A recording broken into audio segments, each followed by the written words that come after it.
Hey guys, Mazel here. Bit of a different video this time. I recently bought a AMD Ryzen R5 1600 and I kind of just wanted to compare it to my old processor. And I'm certainly not a hardware review channel or anything, so there's other channels that do this stuff a lot better than me, but I did notice, looking at benchmarks for the Ryzen and stuff like that, nobody talks about CSGO. Nobody really benchmarks with CSGO to see how it performs. So I figured I'd load it up, try it with a few different scenarios, and see what it looks like.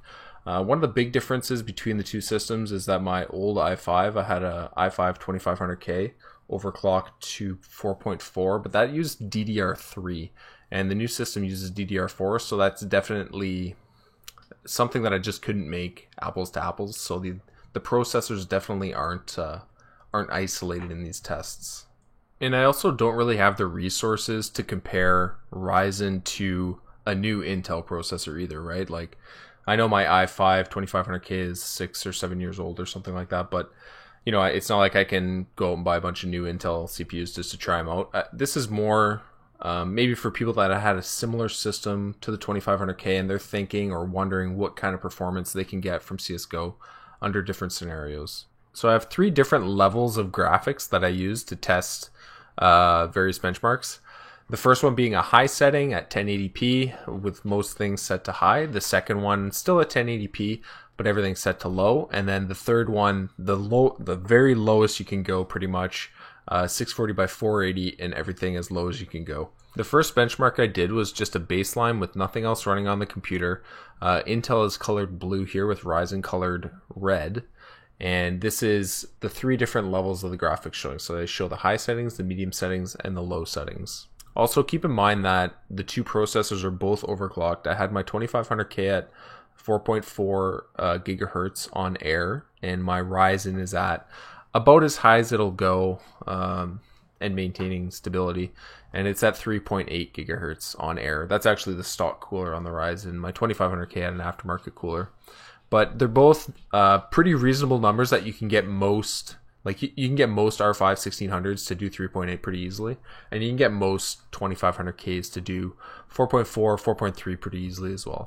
So for this benchmark, I tested my FPS while recording with Shadowplay, which is the program I use to record all my demos. I recorded at 50 megabits per second here for the bitrate. Shadowplay is interesting because it's a GPU accelerated encoding platform. Normally, encoding is done by the CPU, and that's kind of what makes Shadowplay, it makes it so you don't take as big of a hit, because normally there's a little bit more headroom on your GPU to work rather than your CPU. But you can see, despite it being GPU accelerated, I'll just fade over the baseline numbers here, but you could see that the 4-core i5 definitely took a much bigger hit when recording with Shadowplay, and that's likely just due to the CPU headroom. When the i5 runs CSGO, it's pretty much pinned on all 4 cores. If you try and do anything else, you're going to lose a bundle of frames, whereas on the Ryzen, you're running at about 20% CPU utilization, so there's a big difference in terms of CPU headroom between the two.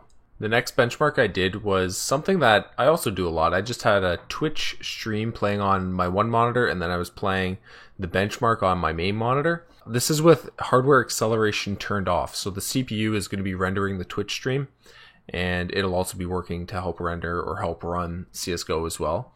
And I'll overlay the baseline here again, just so you can see how big of a hit the 4-core CPU would take on something like this when hardware acceleration is turned off on Chrome. To be honest, I'm surprised the numbers aren't lower for the i5, because I've tried to deathmatch while watching Twitch on one monitor and I lose a ton of frames. So this is, all my readings are the average frame rate. I just didn't have the means to appropriately show, lowest frame or time spent or 0.1% frames spent at this number, which a lot of the better, hardware YouTubers do that stuff, but I really don't have the means to do that. So I just grabbed the average for all these.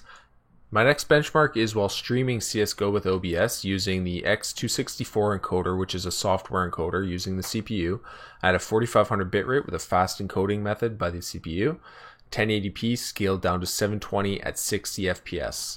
And you can see, as you would expect, Ryzen's really well known for really strong streaming performance, just because OBS and encoding software typically uses all cores and threads very well. So you can see that Ryzen is able to keep a pretty high FPS by utilizing the unused cores or the less used cores by CSGO to run the encoding software, and there's not nearly as big of a frame drop just because it's a 6-core 12-thread. So I'll just display the benchmarks in a different way here so you can see the baseline streaming, Shadowplay, and Twitch viewing FPS kind of all in one. And Ryzen certainly lived up to its name as being known as a really strong streaming platform. But one other thing too that I don't think a lot of people realize is that, you know, CSGO running on a 4-core 4-thread, it's really pinning all 4 of those cores to the max, especially if you're running anything. With nothing running, CSGO is going to utilize all 4 of those cores 90-95%. As soon as you do anything with it, it's going to go up closer to 100%, and that just leaves no room to do anything else. With Ryzen, with the 6 cores, I was surprised kind of how well CSGO actually used the 5th and 6th core. It wasn't amazing or anything, but it was grabbing 20-30% utilization out of them when I was streaming and stuff. Well, when I was streaming, the streaming software was using that, but even with nothing running, it was still grabbing a bit of processor power from the 6th core, which kind of surprised me, because being an older game, typically the older games, if they're grabbing from 4 cores, you're doing pretty good. So a lot of the newer games these days are using multi-threading a lot more than they used to, that's for sure, probably because just the way the PS4 and the Xbox are built, I think they're 8 threads, or they're 8 cores, sorry.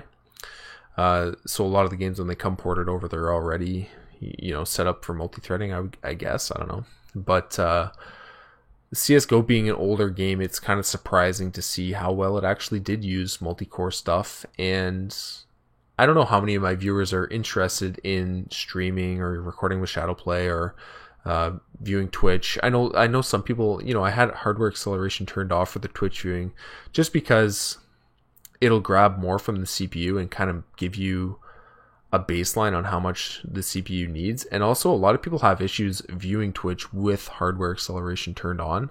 So I wanted to show that just to show how big of a hit it is. You know, when you turn hardware acceleration off and you view Twitch, you're really taking a big FPS hit if you're running only a 4-core 4-thread.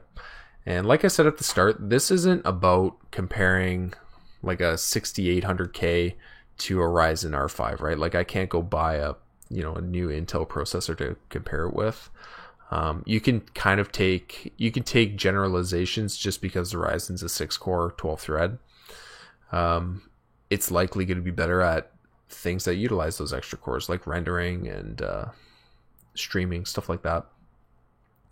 This video is more to show somebody that's maybe on the Sandy Bridge or Ivy Bridge, like 2500K or 3700K. I forget what denomination or number they used, but it's more to show what kind of upgrade you can expect if if you overclock the Ryzen, overclock the Intel. This is kind of what you're going to expect in performance if you decide to stream or use Shadowplay or do anything else when CSGO is running, right? Like I think a lot of people kind of undervalue multi-core performance a little bit just because all the benchmarks are done in such a sterilized environment where there's nothing else running and it's just the game, and I don't think that represents the real world as well as people think, or as well as the average user gives it credit for. You know, like I'm sure I'm not the only guy out there with 2 monitors that always has Twitch up in one monitor and plays a game in the other monitor. That's pretty much what I do all the time, right? Like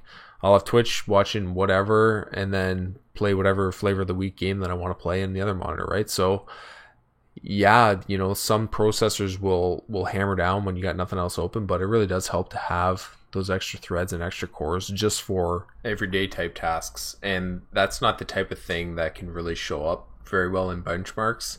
AMD is definitely looking a lot better now that they finally got their IPC up to a reasonable number. So, you know, per clock basis, they can compete a lot closer with Intel. And then with the multi-core advantage that they have, they just kind of run away with some benchmarks that makes them look a lot better. So anyways, I hope you guys enjoyed this. It's not really the type of video that I can do very often because I'm probably not going to upgrade my hardware that often, but I figured I'd put it out there. Maybe some guys are curious, or maybe some guys are thinking about upgrading to Ryzen or a new Intel or something, and you can kind of just see the value of the extra cores in my opinion here. So anyways, I'll catch you guys next time.